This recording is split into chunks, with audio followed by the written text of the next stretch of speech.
అలాగే పని చేయటంలో మన కుమార్తెలు మన ఈ గృహములో పనిచేస్తారు, కానీ పని చేయటంలో గొప్ప మాదిరికరంగా ఉన్న కుమార్తె ఎవరంటే రిబ్కా. 24వ అధ్యాయం ఆదికాండం 45వ వచనం చూడండి. రిబ్కా ఎంతగా పనిచేసిందంటే చదవండి. నేను నా హృదయంలో అట్లు అనుకొనుచు చాలింపక ముందే రిబ్కా భుజం మీద తన కడవను పెట్టుకొని వచ్చి ఆ బావిలోకి దిగిపోయి నీళ్లు చేదుకొని వచ్చిన. అప్పుడు నాకు దాహమని నేను ఆమె అడుగగా ఆమె త్వరగా తన కడవలు దించి త్రాగుతో నీ వంటలకు నీళ్లు పెట్టుదునని చెప్పిన గనుక నేను త్రాగుని ఆమె వంటలకు నీళ్లు పెట్టాను. చూడండి, తండ్రి ఏదైతే చెప్పాడో ఇక్కడ బైబిల్ గ్రంథంలో చూస్తే రిబ్కా గొప్ప మాదిరిగా కనిపిస్తుంది. పని చేయటంలో గొప్ప మాదిరి రిబ్కా. అలాగే ఆతిథ్యం ఇచ్చటలో ఒక విధవరాలు మంచిగా కనిపిస్తున్నారు బైబిల్ గ్రంథంలో. ఎవరంటే సారేపోతు విధవరాలు. మొదటి రాజుల గ్రంథము 17వ అధ్యాయము 8-9 వచనాలు చూడండి. అంతటి యెహోవా ఇలాగ సెలవించును, నీవు సిదోను పట్టణం సంబంధమైన సారెపతను ఊరికి పోయి అచ్చట ఉండము, నిన్ను పోషించడానికి అచ్చట ఉన్న ఒక విధవరాలికి నేను సెలవిచ్చదును. అందుకు అతడు లేచి సారెపతకు పోయి పట్టణం గౌరవకు రాగా ఒక విధవరాలు అతడు కట్టలు ఏరుస్తూ ఉంటా చూసి ఆమె పిలిచి తాగునకై పాత్రలో కొంచెం నీళ్లు నాకు దాహమిమ్మని వేడుకొనగా ఆమె నీళ్లు తేవచ్చుండగా అతడు ఆమె మరలా పిలిచి నాకు ఒక రొట్టె ముక్కను నీ చేతిలో తీసుకొని రమ్మని చెప్పాను. చూడండి, ఆతిథ్యం ఇచ్చటలో గొప్ప మాదిరి ఎవరంటే సారెపోతు విధవరాలు. తమ కష్ట సమయంలో దేవుని ప్రేమించినటువంటి కుమార్తెగా మనం చూస్తున్నాం. అలాగే పెందల కాడ లేచుట్లో ఒక గొప్ప మాదిరికరంగా ఉన్న ఒక స్త్రీ ఎవరంటే మగ్దలేని మరియా. మగ్దలేని మరియా ఎంత పెందల కాడే దేవుని మహిమపరుస్తుందంటే చూడండి, యోహాను సువార్త 20వ అధ్యాయము 1వ వచనం చూడండి. యోహాను సువార్త ఆదివారం ఇంకాను చీకటి ఉన్నప్పుడు మగ్దలేని మరియా పెందల కడ సమాధి వద్దకు వచ్చి సమాధి మీద ఉండిన రాయి తీయబడుట చూసాను. దేవుని వెంబడించిన స్త్రీలలో మొట్టమొదటి స్త్రీ ఎవరంటే మగ్దలేని మరియా. పెందల కడిని దేవుని వెంబడించడంలో ముందుకు వెళ్ళింది. అలాగే బోధించడంలో సాక్ష్యం చెప్పడంలో ఒక గొప్ప మాదిరికరమైన ఒక స్త్రీ ఎవరంటే సమరయ స్త్రీ.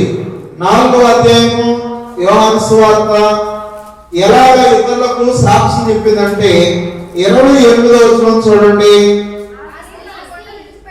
ఆ స్త్రీ తన కొండను విడిచిపెట్టి ఊరిలోకి వెళ్ళి మీరు వచ్చి నేను చేసినవన్నీ నాతో చెప్పిన మనుషులు చూడండి, ఏ క్రీస్తు కాడని ఊరి వారితో చెప్పగా చాలు. దేవుని కొరకు సాక్ష్యం ఇచ్చి బోధించిన ఒక స్త్రీ ఎవరంటే, ప్రకటించిన స్త్రీ ఎవరంటే సమరయ స్త్రీ. అలాగే విశ్వాసంతో యేసు ప్రభువు దగ్గరికి వచ్చి 12 సంవత్సరాల నుండి ఎంతో బాధతో ఉన్నా సరే విశ్వాసంతో దేవుని దగ్గరికి వచ్చి బాగుపడిన ఒక స్త్రీ కనిపిస్తున్నారు. లూకా సువార్త 8వ అధ్యాయం 47వ వచనం చూడండి.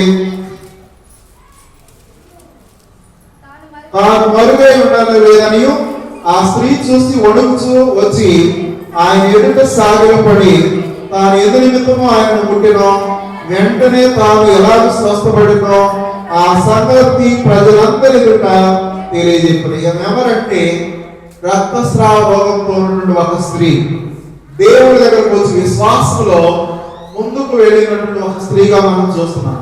అలాగే కుటుంబం అంతా కూడా ఆరాధించి కుటుంబం మొత్తం దేవుని నమ్మి దేవుని మార్గంలో నడిపించిన ఒక స్త్రీ ఉన్నది. ఎవరంటే లూదియా. 16వ అధ్యాయము అపోస్తలుల కార్యముల గ్రంథం ఎంతగా కుటుంబం వెంబడించిందంటే 11వ వచనం చూడండి.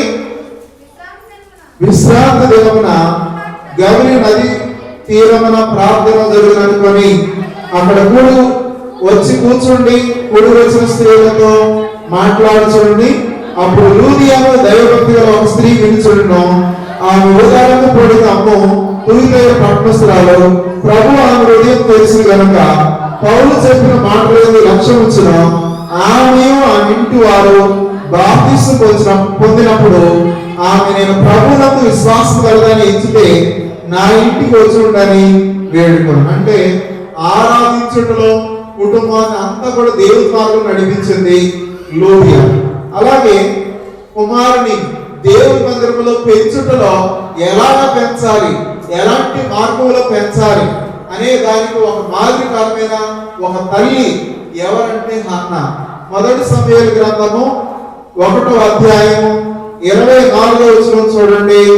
మొదటి సమూయేలు పాలు మాన్పించిన తర్వాత అతడు ఇంకా చిన్నవాడే ఉండగా ఆమె పాలుని ఎత్తుకొని 3 కోడెలు తోమెడు పిండిని ద్రాక్షరసం తిత్తిని తీసుకొని శిలోహుల మందిరంకి వచ్చిన వారు ఒక కోడెను వధించి పిల్లవాడిని ఏలుగకు తీసుకుని వచ్చి, ఇప్పుడు ఆమె అతడితో ఇట్లైన, నా ఏలినవాడ, నా ఏలిన వారి ప్రాణముతోడు నీ అంత నిలిచి యెహోవాను ప్రార్థన చేసిన స్త్రీ నేనే. చూడండి అని దేవుని సన్నిధిలో పెంచే విషయంలో పిల్లల్ని ఎలా పెంచాలి, దేవుని సన్నిధిలో ఉంచి ఆ కుమార్తె పెంచింది అన్న సమూయేలు ఒక ప్రవక్తగా ఎదిగి ఉన్నాడు.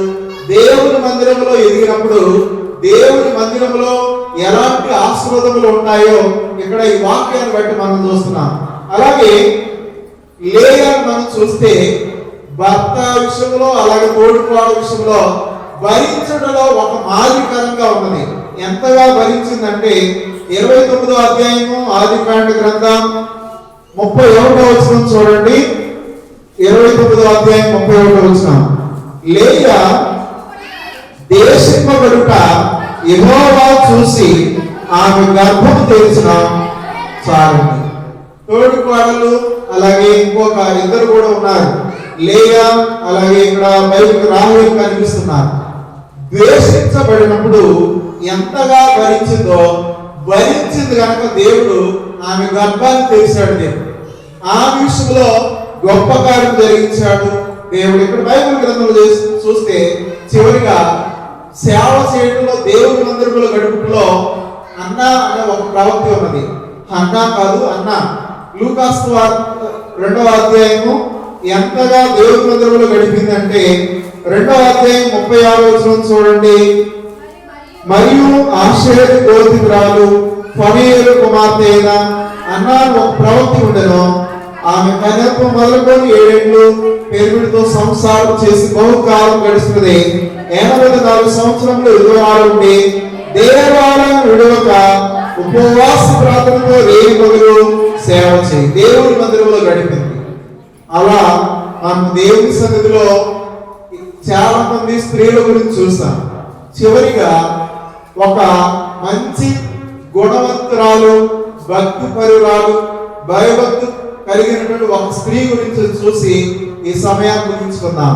31వ అధ్యాయము సామెతల గ్రంథం, కుటుంబీకుల కొరకు భోజనాన్ని సిద్ధపరిచి కష్టపడకుండా ఆ రోజు గడపకుండా ఉన్నటువంటి ఒక స్త్రీ, కష్టపడితేనే గాని వారి బిడ్డలకు భోజనం ఏర్పాటు చేసేది.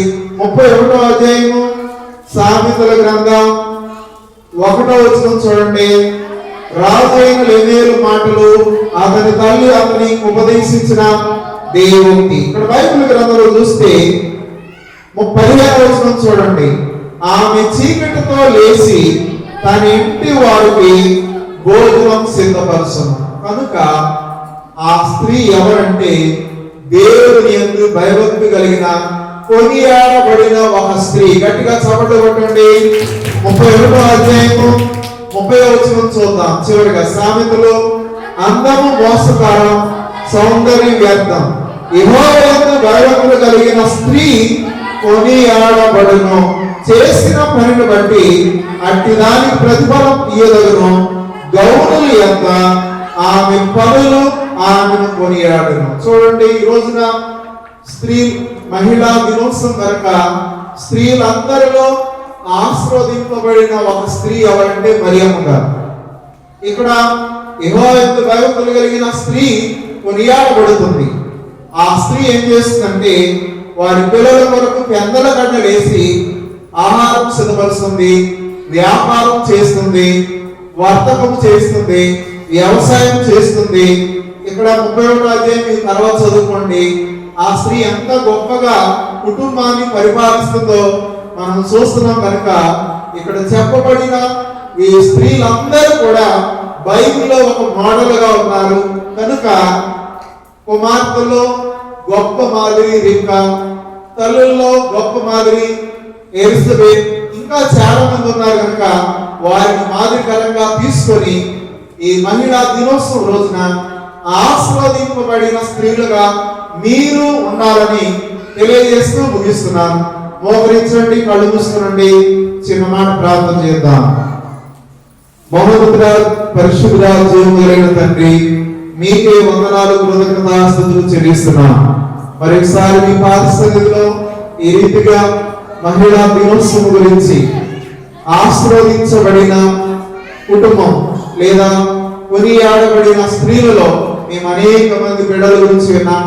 ఆ రీతిగా మేము కుటుంబంలో స్త్రీ పాత్ర ఎంతో గొప్పది తండ్రి. తల్లిగా, చెల్లిగా, అక్కగా, అలాగే అనేక పాత్ర పోషిస్తూ కుటుంబంలో గొప్ప స్థాయికి నిలబెట్టే తల్లి కనుక ఆ రీతిగా మేము ఉండడానికి సహాయం దయచేయండి. వచ్చిన బిడ్డలను దీవించండి. రాలేదు వారు మరొకసారి మీ మందిరంలో రావడానికి సహాయం దయచేయండి. ప్రభు, ఇప్పుడు చెప్పబడిన మాటలు మా ఆత్మీయ జీవితంలో మేలుకరంగా ప్రోత్సాహకరంగా ఉండడానికి సహాయం దయచేయండి. యేసయ్య పరిశుద్ధ నామమున అడిగి వేడుకొనుచున్నాం తండ్రి, ఆమేన్. ఒక పాట పాడుతుండగా దేవునికి మన కానుకలను సమర్పించుకున్నాం.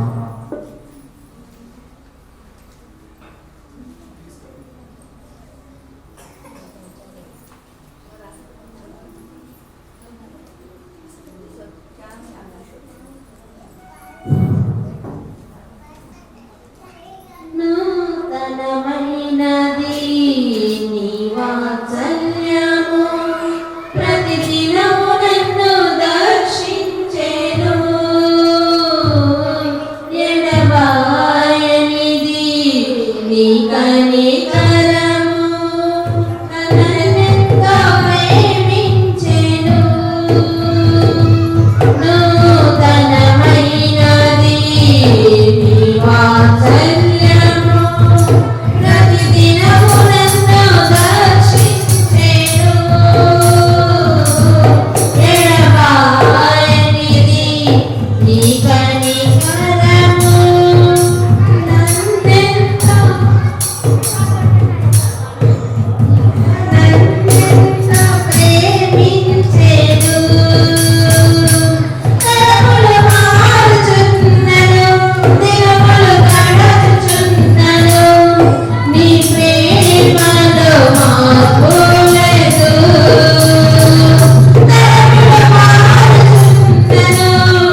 అలగట్ల కృష్ణవేణి గారు వారి కుటుంబం గురించి ప్రార్థన చేయాలని చెప్పారు. రూబీ, జీవన్, అలాగే అన్విసిత మరి కుమారుడు కొరకు ప్రార్థన చేయాలని కోరుతున్నారు. ఇది ఎవరన్నా టీసీ గారు, టీసీ గారు వారి కుటుంబం కొరకు ప్రార్థన చేయాలి. అందరూ కూడా కళ్ళు మూసుకోనండి. పరిశుద్ధ ప్రేమ తండ్రి నీకే స్తోత్రాలు. ఈ మందిరంలో ఈ రీతిగా ఒక దినము గడుపుట 1000 దినముల కంటే శ్రేష్ఠమన్నారు. గ్రేస్ బ్యాప్టిస్ట్ సంఘాన్ని మీరు దీవించండి. ఈ గొప్ప మందిరమును కట్టించిన సురేష్ బాబు గారి కొరకు ప్రార్థన చేస్తున్నాం. అలాగే బలహీన స్థితిలో ఉన్న బిడ్డల కొరకు ప్రార్థన చేస్తున్నాం. శ్రావణి కొరకు ప్రార్థన చేసినాం. చేతి నొప్పుతో బాధపడుతుండగా సహాయం చేయండి. అలాగే కాలు గాయంతో బాధపడుతున్న కాసమ్మ గారి కొరకు ప్రార్థన చేసినాం. బక్కయ్య గారి కుమారుడు కొరకు హనుమంతు కొరకు ప్రార్థన చేసినాం. దుఃఖకరమైన స్థితిలో ఉన్న కంచిపోగు ఆదం గారు వారి కుటుంబం కొరకు అన్నదమ్ముల కొరకు ప్రార్థన చేసినాం. అలాగే డాక్టర్ సంతోషం గారి ఆరోగ్యం కొరకు ప్రార్థన చేసినాం. గాయత్రి ఆరోగ్యం కొరకు ప్రార్థన చేసినాం. కుమార్తె దీవించండి, సహాయం చేయండి ప్రభా. గొప్ప కార్యం చేసినందుకు స్తోత్రాలు. అలాగే జమ్మ గారు ప్రార్థన చేసినాం. జయరా గారు ప్రార్థన చేసినాం. అలాగే ఈ రోజు మందిరానికి వచ్చిన తండ్రి డాక్టర్ నాగేశ్వర గారి ఫ్యామిలీ కొరకు ప్రార్థన చేసినాం. అలాగే వెంకటమ్మ గారి కొరకు ప్రార్థన చేసినాం. అలాగే హుసేన్ గారి ఫ్యామిలీ కొరకు వారి కుమారులు ప్రార్థన చేసినాం. అలాగే ఈ మందిరానికి వచ్చిన బిడ్డ కొరకు ప్రార్థన చేసినాం. ఆరాధన గారి కొరకు ప్రార్థన చేసినాం. వారి తండ్రి కుమార్తెలు కుమారుడు హరి ట్రైనింగ్ లో ఉండగా కాపుదల దయచేయండి. కాకాటి వెంకటేశ్వరరావు వారి తండ్రి కుటుంబం వారు ప్రార్థన చేసిన పీజీ చదువుతుండగా సహాయం చేయండి. మంచి ప్లేస్మెంట్ ఇస్తున్నందుకు స్తోత్రాలు. మీ మందిరంలో ఈ రీతిగా మేము ప్రార్థన చేస్తుండగా సహాయం చేయండి. కాటమ్మ గారి ఆరోగ్యం కొరకు ప్రార్థన చేసిన అలాగే యేసూరు గారి కుమారుడు హనుమంతు కొరకు ప్రార్థన చేసిన సహాయం చేయండి. ఇప్పుడు మేము ఏర్పాటు చేసిన కానుకల కొరకు ప్రార్థన చేసిన మీకు ఇచ్చి మీ నామం శోధిస్తుండగా పట్టదారులు దేవుని పొందడానికి సహాయం చేసిన స్తోత్రాలు. బాబురావు గారు కూడా ప్రార్థన చేసిన అలాగే ప్రత్యేకంగా ప్రార్థన మనలు కోరిన బిడ్డ కొరకు ప్రార్థన చేసిన తాటి జోలమ్మ గారు, లక్ష్మి గారు వారి కుటుంబం గారు ప్రార్థన చేసిన బిడ్డలను దీవించండి, ఆశీర్వదించండి. ఈ రోజు పుట్టినరోజు వేడుక జరిపించుకొచ్చున్న వారి మనవరాలు కొరకు ప్రార్థన చేసిన బిడ్డను దీవించండి, సహాయం చేయండి. వచ్చిన ప్రతి కుటుంబాన్ని మీరు దీవించి ఆశీర్వదించమని వ్యక్తిగతంగా ప్రార్థన మనలో కోరిన వారందరికి సమాధానం దయచేయమని యేసయ్య పేరిట ప్రార్థన చేసినాం తండ్రి, ఆమేన్. వినండి దయచేసి. వచ్చిన వారు రాని వారిని కూడా చెప్పండి. నేను చెప్పేది మంగళవారం రాత్రి మునుకోళ్ళ గ్రామంలో రక్షణ అనేటువంటి ఒక తెర మీద ఫిల్మ్ వేస్తారని చెప్పారు. మనకి తెలిసినటువంటి మునుకోళ్ళ గ్రామం నుండి చెప్పారు. కనుక మంగళవారం మనం ఇక్కడే ఆ ఆటోలు ఏర్పాటు చేసుకుని వెళ్దాం. వాళ్ళు ఆటో షేర్ చేస్తామని చెప్పారు. మీరు వస్తారా చెప్పండి, తీసుకెళ్తాం. ఓకేనా? ముగ్గురు వస్తారా? మూడు ఆటోలు కావాలి. వెంకటేశ్వర ఆటోలు కూడా అప్పుడు ఏర్పాటు చేయండి. ఆటో వాళ్ళు ఇస్తారు. నేను రాని వాళ్ళకి చెప్పండి. మంగళవారం రాత్రి పెద్దలు కాడ వచ్చి అలా చెప్తాం కనుక మీరు గుర్తుపెట్టుకోండి. మీరు చేయాల్సింది ఏంటంటే అసలు ప్రార్థన రాకుంటారు ఉండండి, వాళ్ళకు ఒకరిని పిలవండి. ఎవరైనా సరే ఆ సువార్త రక్షణ ఫిలిం చూసారనుకోండి, ఎవరో ఒకరు నార్మల్స్ పొందుతారు. ఆ ఉద్దేశంతో ఈరోజు ఏర్పాటు చేసుకున్నారు కనుక ఆ రోజు మంగళవారం రోజు మీరు ఎవరిని కొత్త వారిని పిలవండి. ఆటో మీరు చేయమనేది వాళ్ళే చూసుకుంటారు. ఎన్ని ఆటోలైనా ఏర్పాటు చేసుకుని ఆడతాం. సరే, మంచిది. మరలా పెంచుకోగా ఆదం గారి యొక్క జ్ఞాపకార్థం అయిన తర్వాత ప్రార్థనలు ఉంటాయి. అప్పుడు వరకు ప్రార్థనలు ఉండవు, మీరు గుర్తుపెట్టుకోండి. దయచేసి అందరం నిలబడదాం. చివరి కీర్తనాస్పదంతో ఈ ఆరాధన ముగించుకుందాం.